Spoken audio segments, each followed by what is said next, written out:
What up? This your boy Al Harrington, and check me out on the Bootleg Kev podcast, talking everything Viola, hoop. Check us out. Bootleg Kev Show, special guest in here. NBA legend. Grew up watching this guy. Al Harrington is here. What's up, baby? Hey, man, good to see you, bro. Thanks for having me, dog. The cannabis, I was just telling you off camera, but you're like one of the OG guys who really got into the weed game and like did it the right way. Right. You just celebrated 10 years? Almost 2 years ago now. That's crazy. Yeah, bro. So, I mean, we've seen a lot of celebrities come and go in the weed space, right? Like, I was just thinking about this the other day. Like, me and my boy were talking about, like, Jay-Z's weed. And we're like, what happened to that? Right. Like, what happened to Jay-Z's weed? Like, it was an announcement. It was this big deal. And then it just went away. Right. You know what I mean?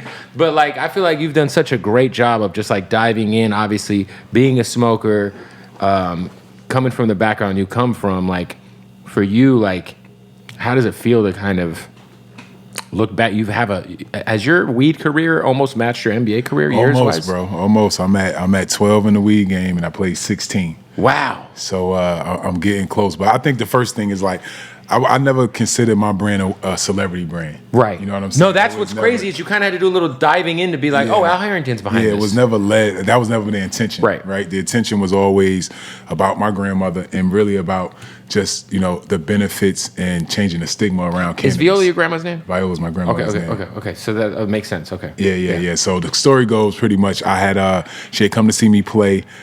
She was, taking all this medication. I asked her why. She gave me a list of things. One of the things she said was glaucoma. I told her about an article I was reading literally 2 days before she got there about how cannabis cured glaucoma patients. She asked me, what was cannabis? I said, marijuana weed. She laughed so hard. She was like, reefer? You trying to get me to smoke reefer? Want me to smoke that reefer? She's like, smoke reefer? And I was like, well, grandma, they said doctors. She like, well, no. The next day I come home from shoot around and she's complaining, saying how she can't see.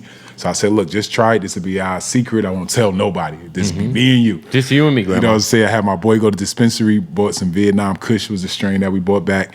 Had her try it. I took her downstairs. Where were you playing at the time? I was playing in Denver. Okay, so that Denver was just getting going. You know what I'm saying? So took her downstairs. I went and took my nap. Hour and a half later, I had smoked weed at one time in my life, and it was in Phoenix. Okay. And I was so paranoid that night. I was like, I'll never smoke weed again. Dead ass. I'm like, fuck weed. I don't know why y'all smoke this shit type thing. So I said, make sure she's not going down she's not dealing with the same thing. So I go downstairs, knock on the door, I don't hear nothing. So I'm like, well, she must be knocked out. So I knock again, and I just open the door. But when I open the door, she's sitting at the edge of the bed, and her back to the door, she's looking down. So I say, Grandma, how you feeling? And she turns around, and she's crying tears. She says, I'm healed. She said, I haven't been able to read the words of my Bible in over 3.5 years. Wow. So I was like, what? She was like, everything is so bright, like God gave me my sight back. So that's what inspired me to learn about cannabis. Amazing. And pretty much, 8 months later, I made my first investment. I bought a building in Colorado, and I started growing as a caregiver. So all the patients that I had either had like HIV or cancer, and whatever was left over that we didn't give to them, we sold to dispensaries. Wow. And that's how I got started. You know what I'm saying? So it's always been about... That's amazing, yeah, bro. man. It's always been about her. It's always been about the power of the plant for me. You know what I'm saying? Not, I still to this day haven't put anything with my image on it, my name on it. For sure. You know what I'm saying? Yeah. It's all been about the plant, Yeah, it's crazy. So what are the benefits if like someone has HIV of cannabis? Because I'm just So not... it helps with like pain, Okay. appetite. You know what I'm saying? Because they deal with a lot of different appetite. things. Yeah, for you know sure. What I'm saying? Definitely appetite's one of the biggest things. You know what I'm saying? Yo, it's crazy. Tell me, okay, so you get high in Phoenix, because that's where I'm from. You guys played the Suns that night? So this is the reason why I got high, bro. So I'm playing for Golden State. Okay. So the year before we were the We Believe team. Yep. We had knocked off Dallas, right? So the next year we come back better. We really think we're gonna win a championship that year, right? So things that happened throughout that season, like we had an opportunity to trade for Kevin Garnett, right? And they did not fucking make. Who were they going to trade for Katie? Or for the kid, Brandon, the kid that we drafted from North Carolina. They wanted like a draft pick. They wanted like young players for him, right? So we was going to trade all these players for him. They were going to trade. We end up. Wait, the Warriors said no? The Warriors said no, bro. Oh, Jesus. So we end up bringing in Chris Webber. Okay, right? Chris Webber comes in, but at this point, Chris was a shell of himself. Big shout out to the OG. Injured. Love his he game. had the injuries really cooked him at the end. Bro, he ends up playing like 12 games for us, right? And out of those 12 games, we end up winning like four out of the 12 games. So come down to the end of the season, we need to win all the games to make the playoffs, right? So last game of the season, all we had to do was beat Phoenix. We knew we was going to beat Phoenix because we had Monte Ellis, he averaged 40, but he averaged 40 on Steve Nash. It was literally like, give him the ball and let him bust Steve Nash ass. Yeah, Steve was not the greatest defensive player. Like literally, that's how we beat them every game that year. Just gave Monte the ball and let him go to work. Him do what he does. So we knew we were going to win. Yeah. You know what I'm saying? But we needed the Clippers to beat Denver. Oh, so you even if you won, you didn't control your destiny. Right. We just need, there's the night before though. So the night before the game, we need the Clippers to beat Denver. And this isn't good Clippers. This is not good Clippers. Yeah. So obviously they lose. Of course. So now our season's over. Even if we win the game, it doesn't matter. Right. So everybody's frustrated. We thinking we're gonna build off of last year, and Barron, we got a good team. You know what I'm saying? And everybody, they just start smoking. So so I'm sitting in there and I'm having a drink. And they like, bro, you gotta smoke, dog. Yeah. They're like, come on, the season over, bro. It's over. Like, smoke. Yeah. So I smoke or whatever. And like I said, like 30, 45 minutes later, bro, I'm like, and I'm like, I'm gonna go to my room. Yeah. And I went in the room, bro, and I just felt like the room was closing in on me. I felt like I was hearing sirens. I was just bugging. You know what I'm saying? I didn't even go out that night. Like we go out every night. I didn't even go out. I was like, I'm done. So that was my first experience smoking weed. You know what I'm saying? So I was like, I'm cool. And obviously, that was weed from the Bay. So it was some real. It was some, you know what I'm saying, not for somebody's first time. For sure. You know what I'm saying? So it just melted your face off and turned you off. Bro, I was finished. So do you smoke now? I smoke every day. Oh, good. All right. I'm high right now. Shout out to you, man. Hell yeah, bro. It's kind of crazy too because did you see this recent clip of Patrick Beverley saying less than half of the league more than half of the league doesn't enjoy playing basketball? They're just in it for the money, essentially. Right. Do you I feel like your era, it wasn't that way.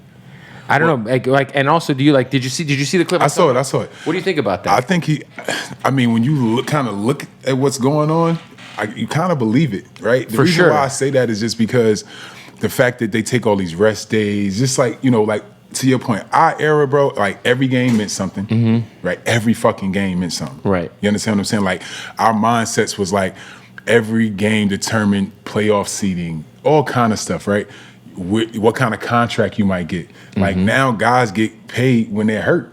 They get guys that play, 30, 40% of the games over a 3-year span and get super maxes. And they still get the super max. You know what I'm saying? Like, shout out to Zion Eaton, bro. Yeah, big shout out to him. And listen, he's a great player. No, when he's playing, he's like the most. I think offensively, he's the most efficient player in the NBA when he's healthy.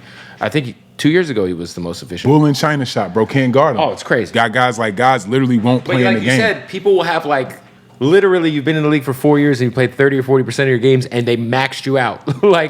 So now to that point is how do you love the game? You know what I'm saying? You off your rookie contract, you just made $200 million. What do I care about the rest of my career? You know what I'm saying? It takes special players that are thinking about legacy and thinking about chasing records. You understand what I'm saying? That I think that will show through, and those will be the guys that will enjoy throughout the rest of their careers, especially as being true hoop fans. You know what I'm saying? But I definitely agree with them, man. I think that these guys are more enamored with the lifestyle over the game. Right. And like I said, back, I'll just give you one more example. When I was coming up, you couldn't get hurt, bro, because you had a guy behind you that was ready. They just needed that opportunity. So if I roll my ankle, but I got Jonathan Bender who hasn't played in 10 games, but he killing in practice every day. He's just waiting. I gotta play on a bum ankle, bro. You know what I'm saying? But I remember Jonathan Bender. Yeah, so it's just changed. Now it's you go out, you sit for 2 months, you come right back, your spot right there. Don't matter what the person was doing in front of you. They'll trade him first. You know what I'm saying? So I have to agree with him, bro. I think he might be right about that. Yeah, and I think too, because I have 2 kids that both play. They love basketball, But there's so much. There's something to be said about the AAU shit, and then also TikTok and Instagram making a lot of these 16, 17-year-old kids super famous and rich before they even get to the NBA. So they're when I watch the draft sometimes, and I see dudes icy as fuck, like grabbing their hat. I'm like, bro, like, what's up with all this jewelry? Like, shout out to Scoot Henderson, who I heard is an absolute hooper. I heard he's going to be amazing. I heard he's got a generational talent. I heard he's amazing. Like, and I heard he's got the right mind state. But he was so iced down. And his whole family. I was just like, what's the bro, he been making money for 2 years because he went to the G League, overtime thing. But once he did that, he knew he was never going to college. So now he could do all kind of deals. It's crazy. See, he had Puma ads before he even got. You understand what I'm saying? Like, so to your point, because of this name, image, and likeness thing, which really means now it's legal. That's what it really should stand for. You know what I'm saying? These kids are getting access to money, and I mean, even like the kid Mikey Williams. Right? Yeah, like, for sure. And from what I've heard, he's not even an NBA talent. That's what I heard. I never seen him play, and whatever. I think I met him at Ethica when he was like 15. Bro, he's already made like $15 million. And shout out to him. I know he's dealing with whatever he's dealing with, but you see something like that, and you're like, the internet is the component that might have fucked this kid's career up. Yeah, the like. Too much fame too early. Too much fame too early. And that's what, and obviously that's what all of this shit is. That's what media does, right? It builds you up to tear you down. You know what I'm saying? So even that perspective of just like, TikTok, Instagram, like it's making kids famous that aren't even that good. That's what, what I really enjoyed was I just watched All the Smokes podcast this morning. I threw on, they had an episode with Austin Reeves drop. And to see like his perspective, he purposely didn't want to get drafted. He said that the Detroit Pistons wanted to draft him at 42. Right. But him and his team had a tier of teams that he could fit in. Right. And he said, well, once we fall past this number in the second round, it's going to be a two-way contract no matter what. Right. So when they wanted to draft him, his agent called him and said, we're okay. We have a plan. We want to go undrafted. Wow. So he decided, he bet on himself. Right. Because he knew the Lakers had interest, and he said there was two teams that they had as the one tier that he could fit in and like really thrive, and it was the Bucks and the Lakers. So he really like bet on himself, and like. But that's smart. I mean, second round picks a lot of times, and it's I don't fully understand the two-way contract thing because I wasn't in when that was a thing. Right. You understand what I'm saying? But when I was in a second round pick, you only got one. You never really none of these were guaranteed. But there's really there's no guarantee. It was really like 2 years my era. It was really like a 2-year guarantee. But you think about it, if you got a 2-year guarantee, I was a first round pick. I had 4 years guaranteed. So it took me 2 more years before I could get to some money. Right. So if you're good in your first year or two, you will beat out the guy that was the first round pick. Yeah. You know what I'm saying? Because you'll get to a contract faster if you bet on yourself, to your point. Sometimes like when you see certain guys, because I looked at like, because I've been watching a lot of your older interviews and stuff, and I obviously watched you play. I always thought you were like, I would say like you were like one of those guys who like would play the Suns or play like a team, and you just like be on sports. You'd be like, yo, fucking Al Harrington like 42 tonight. Like, right. Like you had like fucking, you were a bucket getter, bro. And the pay structure now. Oh my God. When you see, like, I think of a guy like Jeremy Grant and the deal he just got. And Jeremy Grant's a good NBA player, but he's not an all-star, But I think of Jeremy Grant, and I'm like, I think he signed for $180, maybe $160, something like that. Sir. God bless him. God bless him. Shout out to you. Get that money. But I'm like, yo, you're the kind of guy who in 2023 could have got like $180. Oh my God. Hands down, bro. Like, to your point, like guys that's averaging 12, 13 points. What's happening? It's insane. They got to spend the money. It's the TV, all the TV, all the media stuff is like taking off crazy. You see, like, I think Tatum will be the first guy that's going to get, or might even be Jaylen Brown. Jaylen Brown. It's Brown. He about to get $70 million a year. It's Jaylen Brown. Yeah. About to get $70 million a year. Right. That's crazy. You know what I'm saying? So even like when Dame signed that deal, and they were like, I was like, wait, the 5th year 60? What the fuck? So now, like, to your point, like now just being like the 10th best player on your team, bro, you guaranteed $10 to $15 million. You know what I'm saying? Wild. So the game has changed a lot now. I gotta pour everything I got into my sons. I got 2 little boys, 7 and 5. Of course. Like, hey guys, and hope we get some of that money. One of you two better make it. If one of you two make it, we're chilling. We're chilling. 100%, man. It's crazy too, because like what I appreciated about you is like you really loved playing the game, and when I look at like your career, obviously you had a very successful NBA career. But at a certain point in time, you even like went and played in China, right? Right. So that was at the end. So yeah. But I'm saying like you don't go and play in China at the end unless you just love to hoop. Yeah, I love the game. That's what, like, to your point, like, as I was coming up, that's all I could think about was basketball. Right. You know what I'm saying? Like, if somebody told me to shut up and dribble, I might have listened at that point. You understand what I'm saying? Like, I mean, that's how much I love the game. Everything that I did was around trying to get better, trying to feel better. So that's why, like, you know, a lot of my teammates and a lot of my older friends, like, anytime there's, like, any type of new technology of a surgery or a diet, they always hit me up because they know I've tried, like, everything. Yeah, because you know just to get another year. I just wanted to play better. I just wanted to be better. I wanted to feel better. I wanted to, you know, I just wanted to be the best that I could be at all times. And, you know, when I got towards the end, you know, I had a botched knee surgery and I had got a staph infection from the surgery. Didn't know I had it. Ended up getting in my bloodstream. You know, could have died from it. You know, I had to stay in the hospital, PICC line, the whole shit. And, you know, it ate away all the articulating cartilage in my knees. So what that is pretty much like what protects the bone. And, you know, I'm bone on bone. So I actually need a knee replacement. I've been able to avoid a knee replacement because of cannabis. You know what I'm saying? I've been able. That's why I smoke. It helps with a lot of the. It helps with all the pain, inflammation, and all pain. that. Yeah. So you know, I've been able to have an unbelievable quality of life. Retired, but when the China opportunity came, it was because of Stephon Marbury, who was like a god there. People he's the man. People who don't understand. Like a lot of people.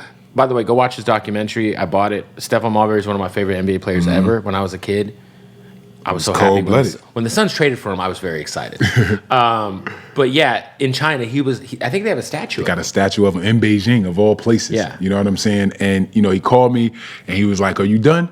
And I was like, "Nah, I'm not done, man. I'm waiting on a couple teams. You know, Houston, maybe. You know, James Harden was trying to get me to Houston and different things like. But he had Mike D'Antoni as his coach, so I knew that wasn't going to happen. But shots fired for sure. But he called me and he was like, "Yo, I got a couple teams over here." You know what I'm saying? So he gave me a list of teams, and I was asking, "What is it?" He was like, "The one I picked was Fujian, the Fujian Sturgeons, and the reason why I went there was because of the weather, and it was close to Hong Kong. So he was just like, whenever you get a day off, you just fly to Hong Kong and eat regular food and then come back type thing." And I ended up being there 56 days. Wow. Bro, I couldn't make it. Shout out to Future. Great mixtape. Yeah. 56 nights. Literally 56 days, bro. 56 days. And it was the day when I was flying in, I knew I wasn't going to make it. I was just looking. Oh, you could just tell. Yeah, I'm sure. You're like, I can't do this. It's just like at the end of the day, like I say, all money ain't good money. Listen, early in my radio career, my first full-time job, I did afternoons at a station in Boise, Idaho. Oh, shit. And as soon as I got there, I said, well, I'm not going to be here longer than a year. So this shit is cool, but it ain't for me. You know what I'm saying? Man, I told the general manager, which was this lady named Ricky, who knew nothing about basketball. So I was like, we're not going to win no game. Because the other thing about China, which is cool, so, you know, I had like a $3 million contract. It was only for 3.5 months, right? So it was really no time. But you get paid a bonus every time you win. And like my bonus was $5,000 cash. Every win that Ricky literally comes after the game and gives me cash. And after like the first couple preseason games, I was like, bro, I'm not gonna make any extra money. We suck. Like who are these guys on this team? Like, how did you put this team together? You know what I'm saying? So I went to her like maybe after the third game of the season, and I was like, Ricky, I'm gonna give you till Thanksgiving. You got to find my replacement. You know what I'm saying? So I got up out of there. I landed home on Thanksgiving Day. I kissed the ground when I got home. No bullshit. And you know, that was my China experience. Shout out to Dwight, man. Dwight's out there shooting threes. He out there got some other shit going on. I saw it today. Yesterday. Listen, man, allegedly. I'm like, you never know with the internet what's doctored and, you know, so I don't want to put that on him. Like, why they doing that to my man? Yeah, I don't want to put that on Dwight because I don't know if that's a thing. Because, again, it's the internet. I saw the screenshots. It looks crazy. Yeah, it looks crazy. It does look pretty crazy. And also, if that's what he's into, whatever. You know? God bless you. Yeah, shout out to Dwight. I was going to ask you, first of all, I am a diehard Suns fan. LeBron's my GOAT, but I have a... Over Mike? Yes. Okay. But see, I have Suns toys. Okay. Why did you play for Mike D'Antoni ever? Was it in New York? Yeah, New York. Okay. Why Mike D'Antoni? What was your experience with Mike? Because I have heard very mixed things, mostly very negative things about Mike. Yeah, I mean, I won't go into hella detail, but, you know, it just, I just respect coaches that just tell you the truth all the time. You know what I'm saying? Don't talk shit behind my back. Don't tell me one thing and then tell somebody else another. You know what I'm saying? So that's the phony part of it. The other thing was like, I may be wrong. And like I said, the one thing I say about athletes, we don't have a real concept of reality, right? You know what I'm saying? That's what makes us special. That's the reason why there's 30 million, 300 million people that play basketball and aspire to be pros. There's only like 300 in there. It is only 450. You know what I'm saying? Exactly. It's the reason for that. I just felt like we could have been a better team if we like attempted to play defense. Like we literally never did anything for defense. Like nothing. Never practiced a rotation. Like nothing. So I'm just like, how do you expect us to win if we can't defend? You understand what I'm saying? And we used to tell him that. And, one time, Larry Hughes fell out of the rotation because me and Larry went to him before practice one day and was like, yo, coach, listen, we understand like defense isn't a priority, but, we talked to all the players and we're all willing to come in 30 minutes before practice to work on defense. Because, bro, we want to fucking win, bro. We the Knicks. You're in New York. We're in New York, bro. And he like got all emotional and upset and offensive and like, you think it's defense? That's how he talk. You think it's defense? You think it's defense the problem? We're like, yes, we can't defend nobody. We don't know rotations. We don't communicate. Yes. And he got all pissed off. And, that just really frustrated me. And it just made me not like him as much as a coach. Now, obviously, I got numbers under him. Right. You know what I'm saying? Which is his style is just 7 seconds or less. It's 7 seconds. It's wide open. It's about getting as many shots as fast as you can, which can be considered bad basketball, depending on who you are. Well, listen, the Suns never won a ring, and he's never won a ring. And then it makes for great regular season records. And then you just keep getting jobs. Yeah. You understand what I'm saying? Like the league, and we could cover that another time too. It's just like they keep recycling the same coaches, and what you think you're gonna get a different result? Why? Yeah. You know what I'm saying? So that's a whole nother thing. Don't get me started. So what years were you with the Knicks? I think I was there 2010 and 11. I got traded there. So I got traded there, I think, in 2010. Was that like Amari's first year? No, Amari came right after me. Okay. So were you on the team with Amari? No, I never played with Amari. You never played or Melo. Okay. I left there, went to Denver with Melo, and then Melo got traded halfway through the season to the Knicks. And then you ended up playing with like Landry Fields and like. No, I played. Who was all the random Knicks? So I played. My era was when I was there. It was like Tim Thomas had came back for a second. Tracy McGrady played with us for a second. Wait, Tracy McGrady played on the Nuggets? The Knicks. The Knicks. No. I'm talking about on the Nuggets. Nuggets is it was Nene. Okay, Nene was a very underrated guy. It was Melo, Kenyon Martin. Yeah. But when Melo got traded, you played the year after with those guys, right? With those guys, yeah. So that was J.R. Smith. J.R. That was. What's my Ty Lawson, Aaron Afalo. What was the light skinned dude that the Knicks traded to the Knicks, or that they traded him to the Nuggets, but he was like kind of like borderline, like you could be like, damn, this guy could be an all-star. Aaron Afalo. No, Aaron Afalo played for UCLA. I'm talking about there was like a forward. Was it a small forward? He was a part of that Knicks Melo trade. And Gallinari. No.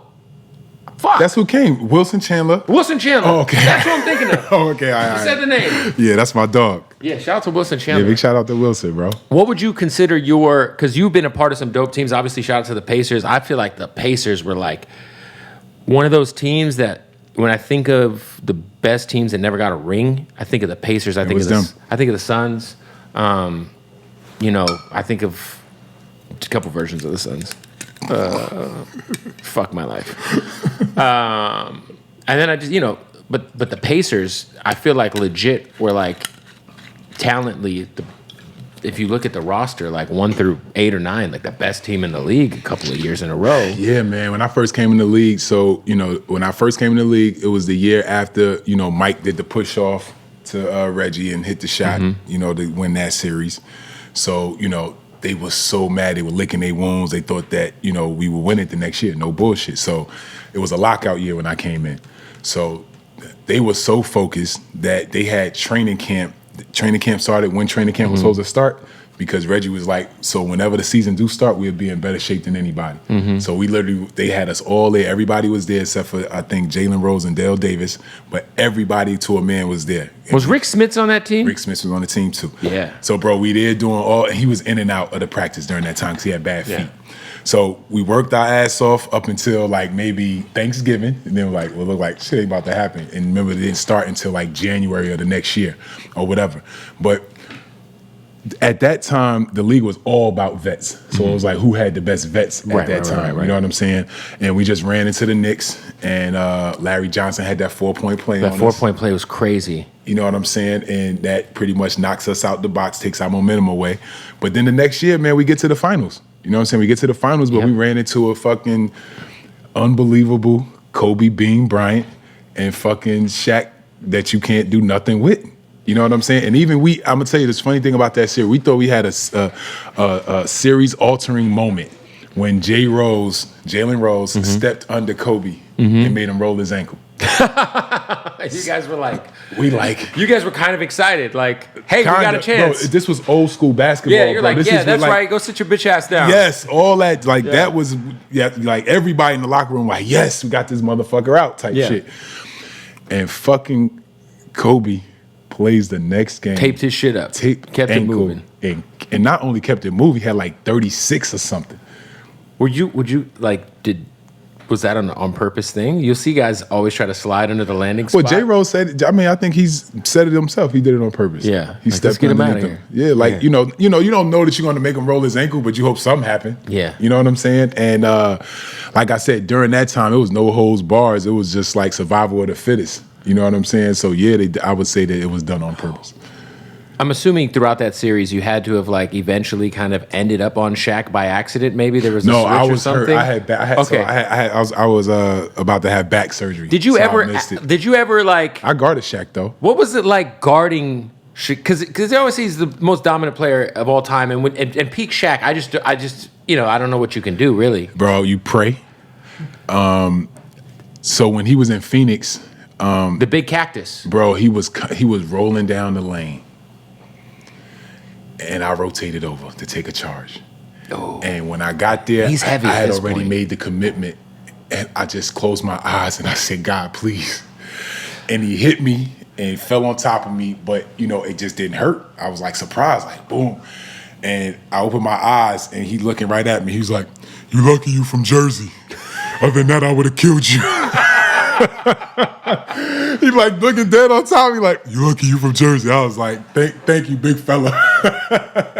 But guarding Shaq was impossible, bro. But when I'm guarding him, we gotta double team him. So it's just like I'm just holding him up as much as I can. And this was my Golden State days. Yeah. You know what I'm saying? 'Cause we played small ball, so that means now he gotta guard me on the you're like end. the big guy on the team. You know what I'm saying? So but we had success. Like I said, we beat him every time. You know what I'm saying? But Shaq was a load, bro. Gotta stop the interview to tell you about our good folks at Odd Socks, baby. Yeah. Shout out to Odd Socks. Now, this is what I love about Odd Socks. One, they're family. We love them. But also, they have the most comfortable socks in the fucking world, all right? Now, look, they got the craziest licenses. You see the Jolly Rancher. These are actually fly as fuck. Some Doritos socks. They got the WWE license, which is just my absolute favorite. And then, personally, my favorite is the Odd Socks Basics. Now, these are just the basic socks. Now, these are in my bag because I'm taking these. I love these Odd Socks Basics. These are literally the most comfortable socks in the world. All right, these are just the plain guys. All right, also they got the Scarface, they got the Godfather, and they have underwear. What are we talking about? What are these 2XL Reese's Pieces? If somebody was gonna wear some Reese's underwear, I'd assume they'd be a 2X on the size.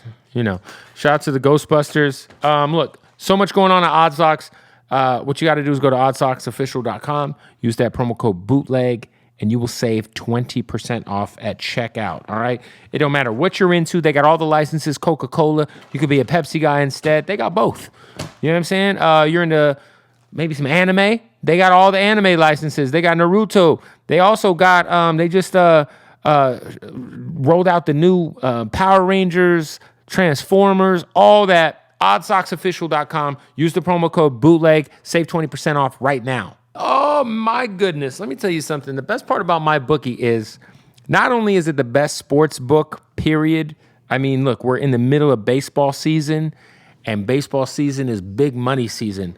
If you are a gambler, you know baseball is where you get the shmoney, all right? Not only that, but they got the full-fledged casino going on, all right? I'm telling you, last night I'm on my bookie. I'm playing roulette with a lady. I'm looking at the lady. She's on video. She's rolling the wheel. It's a movie, all right? They got blackjack. They got whatever you're into. Blackjack, craps, man, all kinds of slots. Some of these slot games are so fun, all right? Listen, everything you want, all on one site, mybookie.ag. This is the best part. When you sign up with our promo code BOOTLEG, not only do you help us out, but you help yourself out because you're going to get that first deposit bonus. Money to gamble with immediately, free, once you sign up, mybookie.ag. Use the promo code BOOTLEG. Get the first deposit bonus right now. Let's get back into the interview. What about just like on the perimeter, hardest guy you ever had to defend, where you were just like, give me the hardest guy and then the most underrated guy where you were like, fuck, this, I don't think people understand how good this guy was. So my top three, I guarded everybody. I guarded Kobe. I guarded Bron. I guarded Mike, the old Mike. You know Wizards Mike. Wizards Mike. That Mike. Yeah, that Mike. I guarded that Mike. No, that's not that Mike, is it? Yeah, that's his last All-Star game. Is it? Oh, yeah. Okay, all right, yeah. So that Mike. So obviously all tough to guard, right? But the guys that I was just like, fuck. Grant Hill. Oh yeah. Before the ankle. Mm-hmm. So it was like my first 2 or 3 years. I was like when you first got in the league. Yeah, first 2 or 3 years before the ankle. Like, you knew he couldn't shoot. Mm-hmm. You knew he didn't want to shoot. You gave him space, and he still could blow by you. He had the quickest first step. Like that's what I'm saying. Like I guarded Mike's. Mike was older, but I guarded Kobe's first step. Like I felt like I could get to Kobe. You know what I'm saying? His shit by you. It just was the quickest shit. The other person for me was Paul Pierce, and Paul was because obviously Hall of Famer, great player, but it was something about his game that you felt like when he was guarding him, he was always off balance. So you thinking like he's like falling, but then he just goes straight up. Right. Or you think he's falling, then he just keeps going straight. You know what I'm saying? So it was just, and it was tricky. It was like janky. You know what I'm saying? So that would be 2. And then 3 was Zach Randolph. Yo, Zebo was a beast, bro. And Zebo was because when you got done playing against Zebo, you felt like you just had a street fight. Yeah. He just was, he's physical, he on you all game. Like, I used to feel like I would be on offense and he's still on me. I'm like, Zebo, rotate, bro, you on defense. Like, why your body still on mine? You know what I'm saying? So those would be the 3 in my career that I felt like was just the toughest to guard. What's crazy too, we were talking about the Pacers. You actually were with the Pacers 2 different times. Right. So like the second, because you came the year after the Malice at the was it called the Malice at the Palace? Is that what it is? Yeah, Malice at the Palace, yeah. You were there the year after, and I feel like that was the year where, because Ron didn't play, and I think I do feel like at a certain point in time, Ron Artest might have been like a top 3 guy in the league, maybe for like a half a season. Yeah. And then as Steven Jackson said, I don't know if you ever heard him say this, but Steve says he think he's the best 2-way basketball player ever. I mean, look, peak Ron Artest was very underrated. I don't think people remember it the right way. Bro, he was so fucking good, dog. Yeah. He was tough. Like, the motherfucker, he did miss games. Mm-hmm. Like, he had heart surgery, played a day after. Played the right way. Tore his thumb, surgery. He took the cast off in the locker room, played. And this is all while also kind of trying to have a rap career for people who don't remember. Bro, he was, and exactly. Yeah, like, it wasn't even like he was just locked in on basketball all the time. He was doing so much other shit, and he was that good. But to your point, the year that I left, they traded me for Steven Jackson, right? That team, I think, if they didn't have the Malice in the Palace, they win the championship that year. That's the year in my head that I think like, damn, like that team. Bro, they were gonna win 60+ games for sure. We had just won 60 games the year before. You know what I'm saying? Like, they were about to, and I'm even saying that with me leaving the team, I feel like if I was on the team, we'd been even better. But like that team, they had everything. They were stacked. They had everything. They were gonna win it that year. But can you tell me what's it like to have Reggie Miller as a teammate? Because he's supposed to be the greatest smack talker ever. Him, Gary Payton, Jordan, whatever you want to do. But people say he was kind of like, a tough guy, you know, like to play against. In terms of like, he would just talk about your fucking kids. Like he didn't give a fuck. Yeah, you know what I'm saying? I mean, he talked shit, but Reggie, the ultimate competitor. If you wasn't a pacer, you was like for real the op. Like for real the op. Like he had no other friends on other teams. That's amazing. Like he had that mindset. First person in the gym, last person to leave, for real. Not just, you hear it, literally the first person in the gym. I used to have, as a rookie, I used to have to bring donuts and orange juice. So, just say practice is at 11. If I got there at 9, he was already there, bro. So I had to like try to beat him because he was the one that wanted the donuts and shit. You understand what I'm saying? So I'm like having to be at the gym at like 8:30 in the morning just to kind of get there the same time as him. You understand what I'm saying? As far as on the court, like you said, like I said, like ultimate competitor. He didn't really talk shit unless you said something or like somebody on the bench said something. That's how all them guys were. That's how Mike was. That's how Kobe was. If you give me some ammunition, like most times, like I always say, like when we playing games and shit like that, which is kind of dope. Like, it could be. It's 20, 30,000 people going crazy, but you don't hear it. It's like a silence that we play with. You understand what I'm saying? But only thing we do hear is what's on the court and what's on the benches. You understand what I'm saying? So Reggie just waiting for somebody to hear him take a shot and be like, oh, that's off. You know what I'm saying? And he like, oh, it's off. Oh, just anything to get him going. You know what I'm saying? Did you ever have like a personal gripe? Because I'm real close with a lot of NBA guys and like some of their managers and stuff. So they'll give me like heads up, like I'll know certain players will never play with each other. Right. If it's up to them. Right? Whether it's over a girl or whether it's over something you said. Like, for example, like I've heard that like because of something Dennis Schroeder said to Devin Booker, he'll never play for the Suns. Oh, wow. And it's kind of out there. Like Devin Booker went and saw him in the locker room when he was on the Rockets because he said some shit about his girl, People kind of know about it. But he'll never be on the Suns. Right. Did you ever have something like that with a guy? And I'm sure you got over it, but like where you just were like, man, I really don't fuck with that dude for whatever reason. Maybe he said some shit on the court. Nah, I didn't personally, nah. And and at the end of the day, like, if the Suns really want Schroeder, like they have to just come to amends. Right. You understand what I'm saying? Like you could say that as much as you want. Well, it feels so weird now because so many NBA guys are dating the same chicks and I'm sure it was always weird. Like that. Nah, it wasn't. Well, maybe it was. It was no social media for us to know about. I was gonna say the social media makes it where it's like everyone's following the same chicks now. Right. So the same chicks getting flown out. And there's a lot of random like background beefs over just girls that are for everybody. Right, which is weird. It's super weird. So weird. Yeah, it's super weird. I was gonna say, obviously, Viola is a very successful endeavor, but you've always pivoted outside of just getting your basketball check. I remember when you and Steven Jackson launched your shoe line. Yeah, Proteges.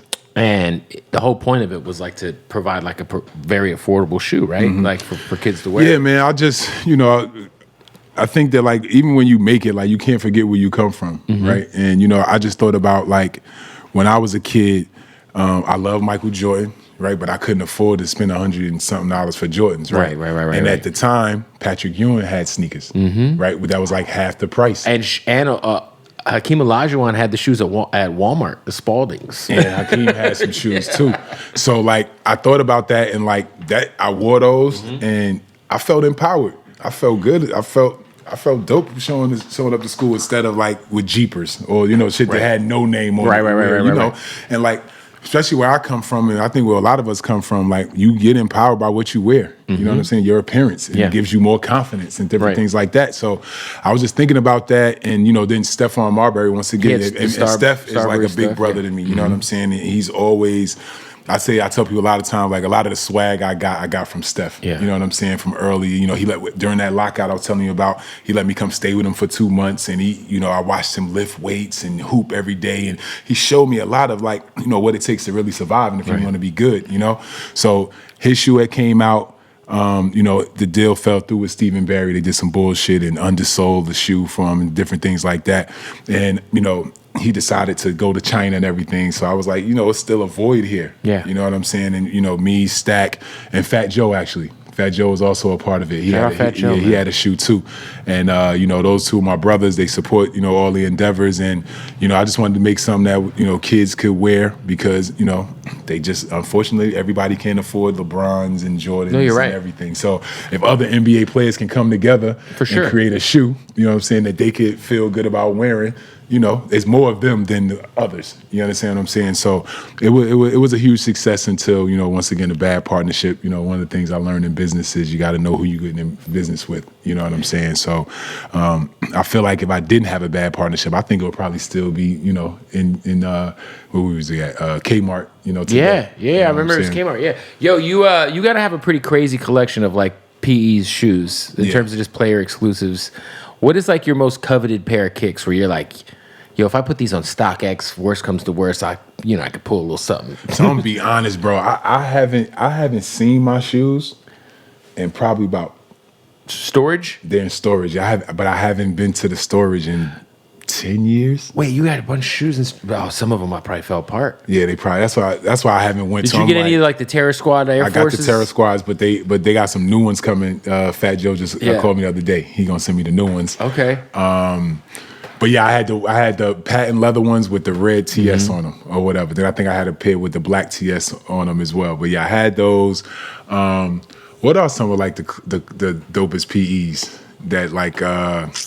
Because did you have like because you know, for people who don't know, like a lot of guys do have shoe deals even if you don't like hear about it. Like, did you have like a Yeah, I had a Nike contract, but you know they paid me not a lot of money, right? And you know we would get like an allotment up to like maybe $100,000 to $150,000 worth of product every year. Every year, so you would get your PEs made or whatever. So like for most of my career, I always had like a Nike that was part of like the Force division they called it at that time, and I would have like my own colorway with my logo on it or the logo that I made for it or whatever. Yo, when you were with the Nuggets, George Karl was the coach. George Karl is a wild guy on Twitter. God bless him. His Twitter's lit. You know what I'm saying? He don't. George Karl doesn't give a fuck for people who have not been paying attention. What was it like playing for George Karl? Because took the Sonics to the finals. I fuck with George because he's exactly who he is. He's not phony. You know, you know who you're getting. You know exactly what you're dealing with. Right. So my first run-in with him was he had called me into his office and he wanted to talk to me, and he was asking me like maybe why didn't I rebound at a higher clip, and he had all these books behind him. And like the one book that stood out to me, right? It was called Nigger, right? And you know, he had it up there, or whatever. So that it rubbed me the wrong way just reading that, right? So then it kind of made my whole conversation with him kind of like I felt a little funny, but whatever. So it was just in there, whatever. And he's like asking me all these different things, and then we start kind of going at it a little bit. And then what he said to me, he was just like, well, you know, I've won 50 games a year for the last 5 years. How many games have you won? That was coming from the Knicks. Right. So I'm like, shit, we ain't win, but I'm just like, how many games did you play? Right. You know what I'm saying? Like, so I'm saying all that to say was he was the type of coach where when we won games, it was because of him.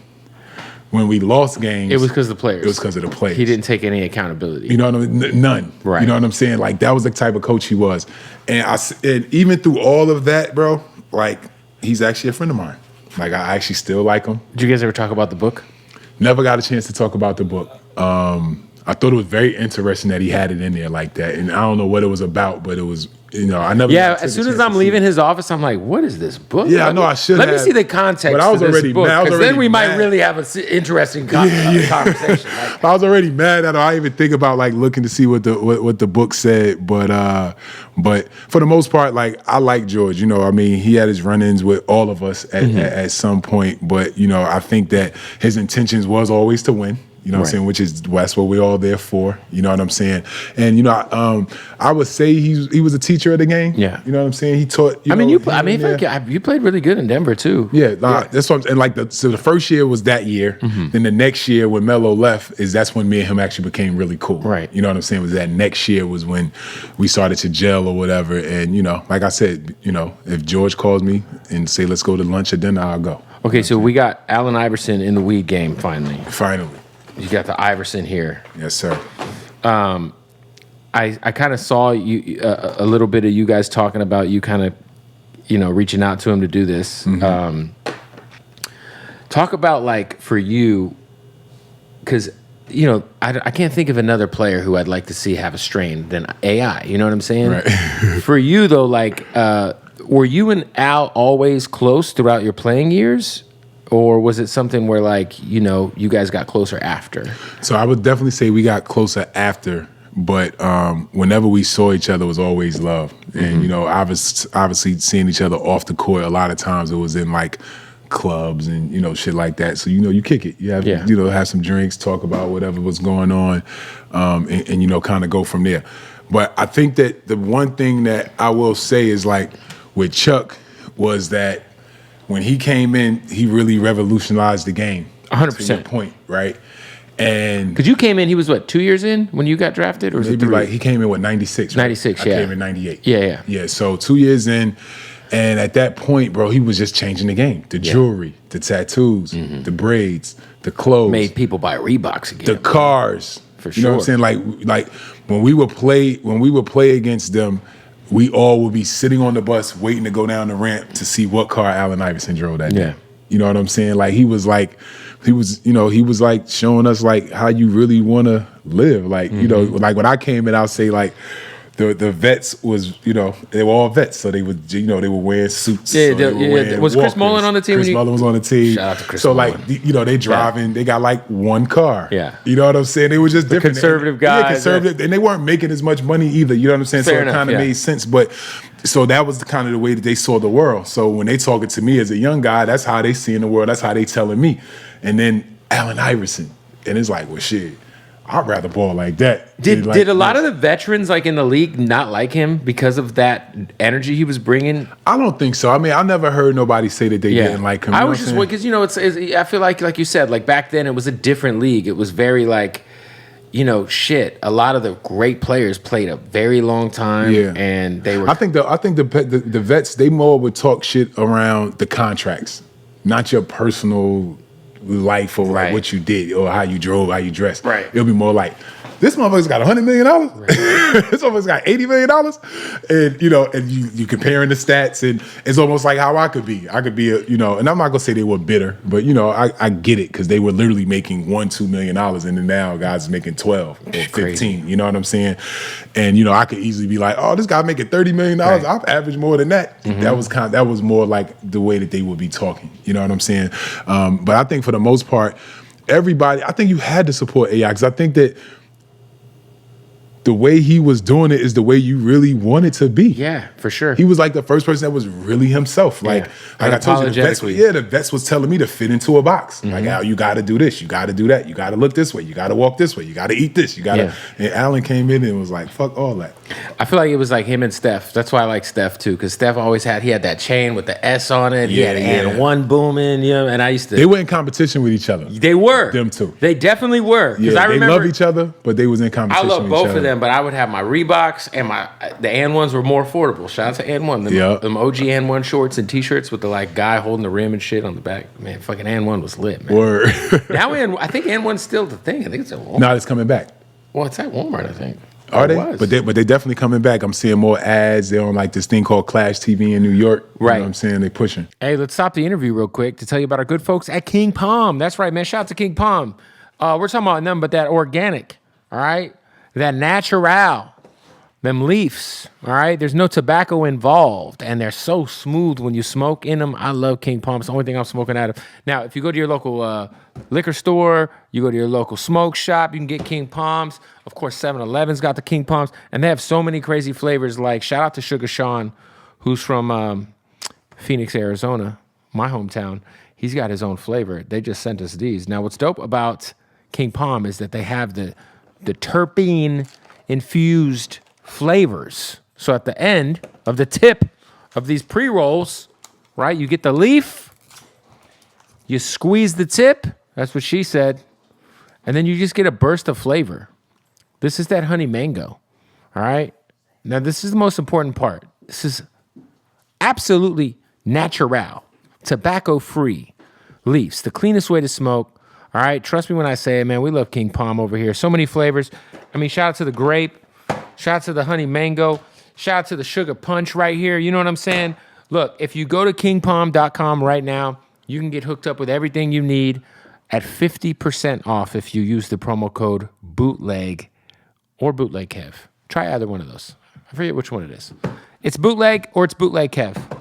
You know what? The correct promo code will be down below. Use the one that's down here, kingpalm.com. Get 50% off right now. Shout out to King Palm. Also, want to shout out to our good folks at Blue Chew, baby. Shout out to Blue Chew. Now, this is what's going on with Blue Chew, man. Everybody keeps asking me, does Blue Chew work? Yes, it works, but don't take my word for it.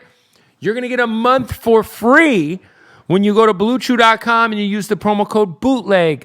A month for free. Now, what is Blue Chew? Fellas, if you're dealing with erectile dysfunction, fellas, if your dick is not getting as hard as you'd like it to, maybe for your wife. Oh, I don't know.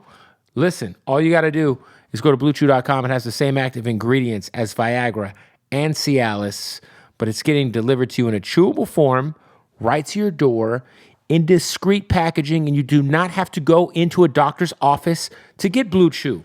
You go to BlueChew.com, you use the promo code BOOTLEG, you get a month's supply delivered to your door, discreetly, of course. Discreetly. No doctor's appointments. No going and leaving your house and sitting in a lobby and waiting for some, lady to call you in so you could tell her how your cock's not working properly. It happens, fellas, all right? BlueChew.com, take my word for it. Also, take their word for it because they're going to give you a month's supply for free, just $5 shipping, BlueChew.com, promo code BOOTLEG. Let's get back to the interview.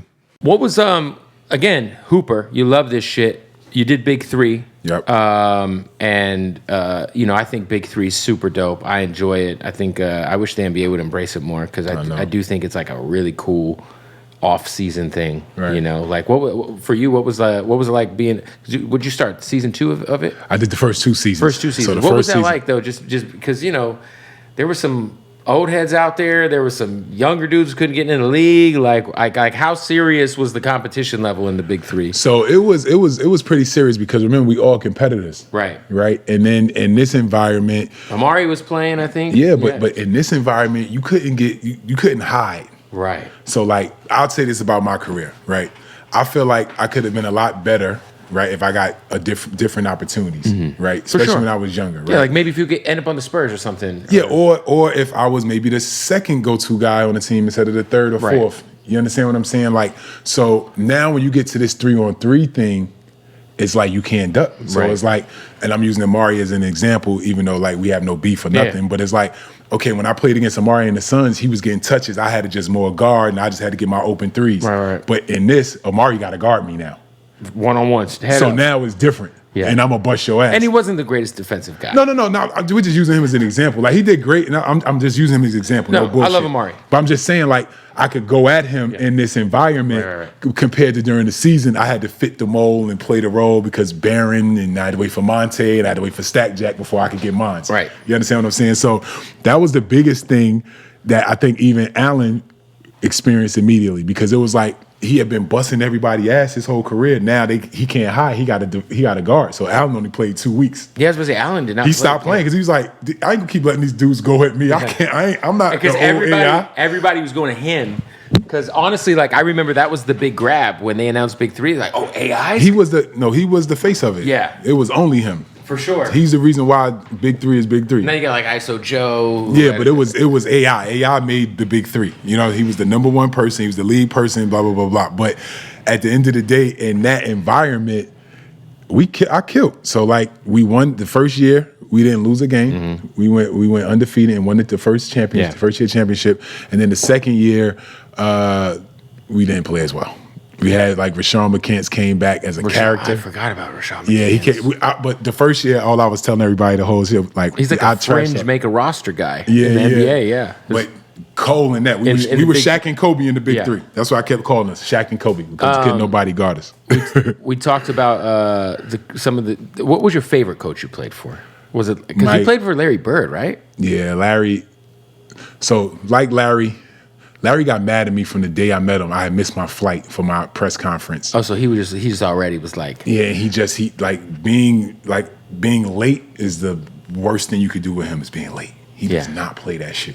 So literally the first time I met him, I walked into the office and he was like, I don't play that late shit. Before he said, hi, happy to have you on the team. He's like, I don't play that late shit. That's some bullshit. And I felt like he always held that against me the 2 years I was there. But Larry was not a coach per se. He was a game manager. We had a guy because you had like Chris Mullen and all these. But you vets. still got to run plays and all that. Right. But he never did that. Like he never wrote in 2 years. Never wrote an X or O on the board. Oh, really? Never once. He had Rick Carlisle, our offensive coach. Great coach, by the way. Yep. And then we had the coach Brendan Malone. So he just had like coordinators. Yeah, exactly. And he just subbed. He just turned around and be like, "No, you get this person. Hey, timeout. You get that Hey. He was calling timeout and subbing. That's what he would do. But my favorite coach was so I would say my best X and O coach was Rick Carlisle. Shout out to Rick Carlisle. Like, man. bro, whatever he draws up works. Every time you're gonna get an open shot for sure. Every time. But he's back in Indiana, right? He's back in Indiana. But my favorite coach that I enjoyed playing for was where we had the least amount of success was Mike Woodson. That was for Atlanta. that was in it. Oh, that's right. Yeah. You were with the Hawks for Because I got traded for Steven Jackson when the Malice in the Palace thing. Damn. So that was my favorite coach, and the reason why I liked him so much was, once again, man, I'm just a huge I'm huge on like integrity and just like just being straight up with people, and like I just felt like the 2 years I was with him, he never lied to me once, bro. He told me whether I liked it or not. You know what I'm saying? He told me what was the truth, and for that, Joe Johnson was on that team. Joe came the next year. My first year, no Joe. First year was like second year you had Joe. Second year we had Joe. First year was like me, Antoine Walker, Kevin Jesus. Willis. No wonder why you had your Anderson. best scoring team. Bro, and then we had all rookies. We had like Josh Smith, Josh Childress. Shout out to Josh Childress, man. One of the greatest pros in NBA history. Kevin Willis had to be like 50. Bro, wait, no, he played we have so no long. idea how old he was. He bro. played so long. It's crazy. Yo, did Joe Johnson ever like confide in you how he felt about how the Suns did? Because I feel like if we would have kept Joe Johnson, I feel like we might have had a championship, bro. We let Joe Johnson just walk because we're cheap. But he came. I mean, and then he goes to the Hawks, and then they become a perennial playoff team. Yeah, he was one of the most underrated players, you know what I'm saying, of his time for sure. But hey, man, ISO Joe was a monster. Did you guys ever trade back and forths about like later on how much you guys didn't like Mike D'Antoni? Nah, I want to say me and him never had a conversation about Mike, but I might hit him up and ask him though. Like, hey, so what was it like? Yeah, did you really hate this guy? Well, look, man. Obviously, so can you kind of break down? Because I don't think a lot of people understand a lot of the business model when it comes to the weed game. I think a lot of people think it's like we were talking off the air. It's like you get in the weed game and you just print money, which is not the case. So many companies they're here for 6 months, they're here for 2 years, and then they're gone. Like you said, you're 12 years in. For you guys, are you guys strictly distro, wholesale? You guys don't have a dispensary license, do you? Yeah, so my company got a bunch of layers to it. You know what I'm saying? Because you guys are in a lot of markets. Yeah, we're in a bunch of markets. I think we're in like 10 markets total, in a variation of different like ways, right? So for the Viola brand, we have cultivated or operated in California, Oregon, Michigan, and Colorado. To your point, now the industry has changed so much. I think the asset light approach, which means, to what you said, focusing on wholesaling, focusing more on just the branding, the sell through and different things like that, is probably the way to go if you're trying to scale a brand, almost like the kind of cookies model. Yeah. But even that's difficult because then you got to have a hell of a procurement team and make sure like the quality control is right. Quality control is the main thing, right? It's everything, right? But so either way, it's very difficult both ways, right?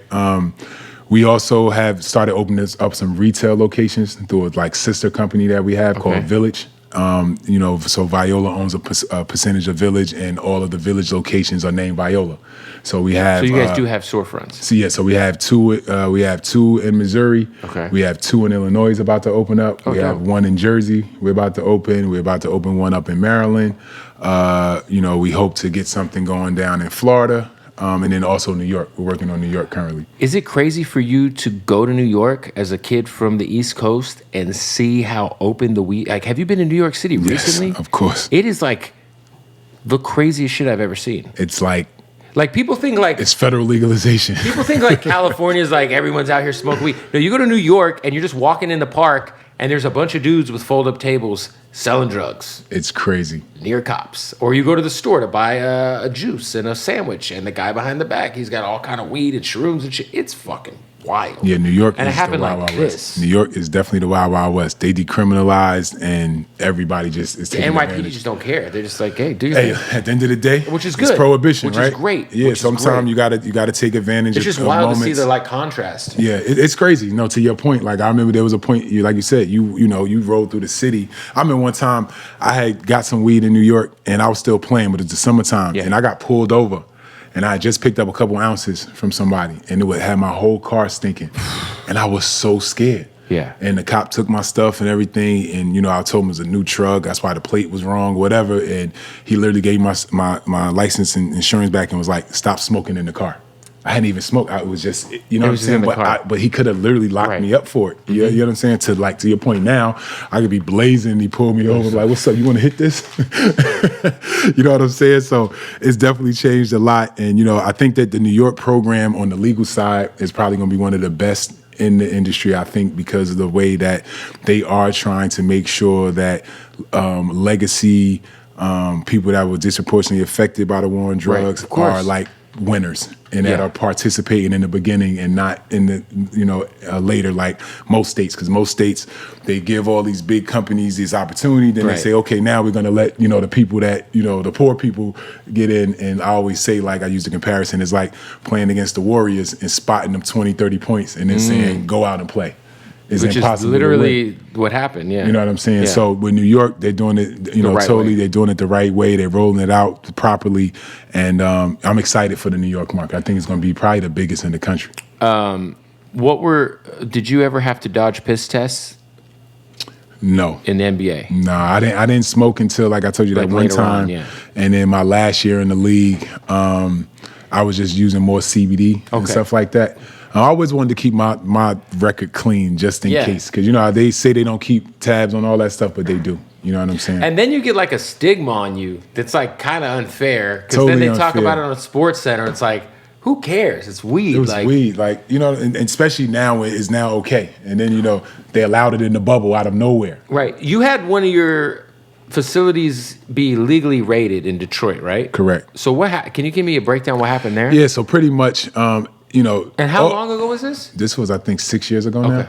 But what happens is, like, in all these states, you go through this whole process, right? And at the end of the day, unfortunately, it's still like regular state workers that are responsible for a lot of the information and all that kind of stuff. And like, even when I apply for licenses, like, bro, I'm literally giving every bank account, every lease, every this, every that. Like, all these different states, these people have all my information, bro. Like, Crazy, all yeah, of it. yeah. You understand All what I'm of it, saying? yeah. So you go through that whole process, and you get these permits, you get all these different things to operate, and certain things happen. So what happened for us was, someone jumps off the bridge. Our facility is right next to the Ambassador Bridge that goes from Detroit into Windsor, Canada. They're looking for the body. Allegedly, the Coast Guard comes past our building. They smell weed. They call the city or the police. The police call the city. The lady at the city who's in charge is on vacation, so they talk to like her assistant. Who doesn't know what the fuck's going on? Doesn't know, looks at the paperwork. Oh, I don't have that address anywhere on any files. The gang unit exercises a warrant on the building. The gang unit. The right? gang unit. They come in. They dress regular. So I'm at home. My aunt calls me and she says, "I think we're getting robbed." I look on the camera. And everybody got on regular clothes, bro. So I'm like, oh shit, y'all. So I'm like, you know the procedure. Go lock yourself in the back. Right. I'm looking on the camera. She's still looking on the camera because the camera's in that back room. Then we see a paddy wagon that comes by that says Detroit Police. So I'm like, oh, auntie, it's the police. Cool. You got all the paperwork. Just go open the door. At this point, they're ramming the door. She opens the door before they have to bust it down. And she's trying to give them the paperwork, and all I see on the camera is just an AR go to her face, and the paperwork fall. or whatever. So they back her into the door, and they all running through the door. They ramming the other door down on the other, and just still ramming. And then like literally 3 minutes later, the cameras is cut. So now I can't see anything. Oh, man. So now I'm nervous as hell, you know, thinking like, what happened? Yeah. Like, you know, I'm still me. Right. I don't want to go to jail. Right. You understand what I'm saying? And long story short, man, it was just some mix-ups at the city level, and, you know, they had to let everybody out. Did they pay for any of the, did they damage your shit? They damaged all of our shit. They took all of our equipment. What they did was they put us on the news that night with our address, 4473 West Jefferson Avenue, and they left the warehouse open. So allegedly, someone comes in there with equipment that know how to take down lights and know how to take HVAC off the roof, and they just completely wiped us out over 2 days because it took me 2 days to get there. You know what I'm saying? By the time I got there, my warehouse was empty. Well, you know, they say this about Detroit. They will gut a house out there. They'll take the copper out that motherfucker. Detroit is known for that shit. Like, if you got a house in Detroit and it's not occupied, good luck. Bro, but to get all my shit, like, you needed ladders, you needed, like... Oh, it was probably the police. It was probably, like, one of the cops' cousins. Yeah, bro. They got us, bro. So it's probably... So whoever out there got our equipment and we started your grow and all that, y'all can send us a little thank you or something, man, because, you know, they got state-of-the-art equipment, bro. Oh, so they took all the equipment. They took everything. Were you able to sue? We're in a lawsuit still after all this time. Jesus. And still, you know, they have like this immunity because they're police. It's just, it's all That's bad, trash, bro. Yeah. How much frustration do you have dealing with weird... Listen, man, the marijuana industry is full of a lot of weirdos. Yes, sir. Very much guys not of the culture, guys who never were involved in weed in their life, corporate dudes. I mean, I've dealt with it a lot where I'm just like, these are the fucking weenies that are making decisions at some of these companies. And then that's when you see like certain like brands like fall off, or even like dispensary brands that are like really big brands, but it's like a bunch of weirdo like, you know, VC guys running them. Like for you being a guy who, you know, obviously cares about the plant, cares so much about this, like the benefits of weed and just the culture and all that shit. Like, is it frustrating dealing with some of the weird shit that you have to deal with? Because I talk to Burner about this shit all the time. Burner deals with a lot of weirdos. Yeah. You know what I'm saying? It's very frustrating, but it's just part of the business, bro. Like, you know, we're still pioneering the industry. And to your point, there's a lot of people that's going to come and go. You know what I'm saying? But it's all going to weed itself out, and you just got to be a part of the process. You know what I'm saying? So, yeah, I'd be frustrated, but not that frustrated. You know what I'm saying? I've kind of gotten used to it. You know, I think that, once again, also because of my background being professional athlete, for sure. You're a pro. You're a pro. So much. I'm a pro, exactly. Yeah. So for me, I guess it doesn't bother me as much, but to your point, yes, there's a lot of weird shit going on in the industry, a lot of weird people in it. And like I said, bro, we'll see how long it takes to wean it all out, but it's going to be a while. How many shelves are you guys on? We're in California. Yeah, in Cali. Or just in Cali, so we've went to approach like small batch product or whatever. Right. So we're in probably about 25 stores. Okay. Yeah. What's the biggest market for Viola? Right now it's Michigan. Michigan's booming. Yeah, Michigan, and then I would say second is Florida. Oh shit! Yeah, we did a partnership with a company called Flowery that's booming. Dope. And then so what I like about what you're doing is like introducing new strains, new partnerships. Have you? Because I know you did Burner's Roundtable. No, I haven't done Burner's. Or you guys did an interview or something at? No, I haven't done on his set. It's on YouTube. I watched it. Me and Burner? Yeah. Did I? Maybe I did. I mean, I smoked that much. It's just like it was probably like 5 years ago, 4 or 5 years ago. I did an interview with Burner Notch. I don't know if it was an interview. It was you guys chopping it up. I've done some like Zoom stuff with him during bro. Maybe am I tripping? Hold on, let me see. Because I swear to God, I thought I saw this. I thought you were sitting. Oh, I know what he's talking about. I did at right here. At Burner interviews Al Harrington. Let me see. Oh yeah, that was way back in the day. You're right. We did that right here on Sunset. You're right. I know I'm not crazy, dog. On Sunset. You're right. I forgot. I was gonna say, like, have you got any advice from a guy like Burn in terms of like he's done such a good job of like building out like the franchise model on on the dispensary side, and then obviously introducing new strains constantly. That's why I thought it was dope you did the Iverson shit, because I was like, oh, that makes sense. You know what I mean? Nah, yeah, we talk all the time. Every time we see each other. Like the last time I saw him, I saw him when he did the Erykah Badu thing here in Cali. But before that, where we actually got a chance to sit in the trailer and talk for about an hour, was down in Atlanta for the Revolt conference. But yeah, so he's always just giving me his perspective, what's going on, and the one thing that I would say like is consistent every time we talk is all about the quality of the weed. Always. You know what I'm saying? He like, we find good weed, make a cool bag, it'll sell. Yep. You know what I'm saying? And like kind of keep it simple, stupid kind of vibe. You know 100%. Man. So, big shout out to Burn, big shout out to what he's done. He's definitely, Well, listen, wherever you're at, well, not wherever you're at, but if this shit is, I smell the Iverson. This shit is gas. Shout out to Viola. I appreciate you pulling up, man, and talking. And thanks for having me. Congrats on the 12 years. Yeah, 12 years in this shit. Yeah, man. Hey, so go support. And then for people who don't know, like, what's the Instagram? Where can people kind of find out more information? Check out, our Instagram is @Viola.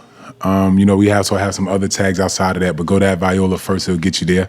ViolaBrands.com is the website. And if you want to get some of this cool ass fire, y'all got the ill merch. Yeah, go to ViolaGoods.com. We got a bunch of new shit dropping over the next couple weeks. We got sneakers. We did a collab with Cool Kai. We're doing a collab with Lambo Keem on some merch, on some t-shirts and hoodies. You know what I'm saying? So go check it out, bro. Boom, my guy Al Harrington. Appreciate you pulling up. Yes, sir. Thanks, Glad bro. we got to make it happen. Yes, sir. Boom. Hey, this interview is brought to you by our good folks at Hardin, all right? Shout out to the Hardin family in Las Vegas. Make sure you follow them, Hardin_Las Vegas, the #1 dispensary, period, all right? The craziest selection of premium cannabis you can ask for. Plus, when you go to HardinLasVegas.com, you can check out all the other cool stuff they got going on. They got a whole weed university happening in Vegas. Hardin is where it's at, all right? So if you're in Las Vegas, you get into that taxi cab, you say, take me to Hardin, and when you get there, you tell the wonderful bud tenders that I sent you, and they're going to take care of you. Hardin_Las Vegas, go follow them. And we got another interview coming soon.